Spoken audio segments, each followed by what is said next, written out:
आज काल आकाळी एकादशी झाली आणि या भागाने हा नांदेपेरा मार्ग आहेत. नांदेपेरा मार्ग जवळजवळ 10 किलोमीटर आहेत या रेल्वे क्रॉसिंगपासून. आणि पुढे एक विठ्ठोबाबाचं देवस्थान आहे शेलू म्हणून, वर्धा नदीच्या तीरावर 4 किलोमीटरचं अंतर आहे. या भागामध्ये संपूर्ण 80% कुणबी समाज बहुल गाव आहेत. आणि कुणबी समाज बहुल गावामध्ये जनतेने अदर व्यक्तीला न येऊ देता कुणबी समाजाच्या खासदार प्रतिभाजी धानोरकर या लोकसभेच्या खासदार आहेत. आणि कुणबी समाजातीलच संजय भाऊ देरकर विधानसभेचे आमदार म्हणून आहेत. परंतु अनेक वर्षापासून 4 किलोमीटर शेलू ते नांदेपेरा मार्ग आणि हा 10 किलोमीटर दुर्लक्षित भाग आहेत. परंतु निवडून येताना कुणबी म्हणून मतं मागून निवडून येतात बिचारे, आणि निवडून आल्यानंतर खुशाल आपल्या व्यवसायामध्ये लागून राहतात.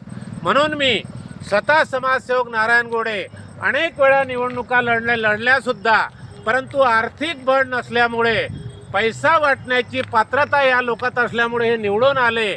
आम्हाला जिव्हाळ्याने काम करण्याची प्रवृत्ती असतानाही मतदार त्यावेळेला दिशाभूल होतात.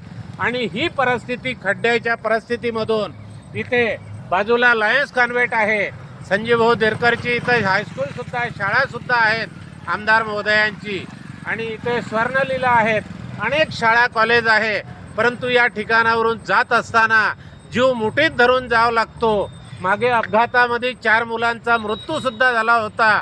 म्हणून या भागाच्या खासदार प्रतिभाजी धानोरकर, या भागाचे आमदार संजयजी देरकर भाऊ यांनी आपल्या कुणबी बहुल भागावर अन्याय होत आहे याचं एक चिंतन केलं पाहिजे.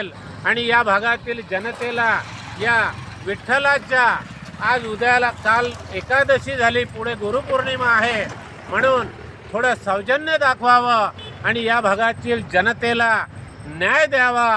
कुणबी समाजातील व्यक्ती म्हणून आपल्याला संधी दिली, आपण त्याचं सोनं करावं अशी मी वरचा पाऊससुद्धा सध्या येऊन राहिला नाही. पाऊस आल्यानंतर ते गड्डे दिसत नाही आणि गाड्या स्लिप होऊन अनेक लोक अपघात होऊन पडतात.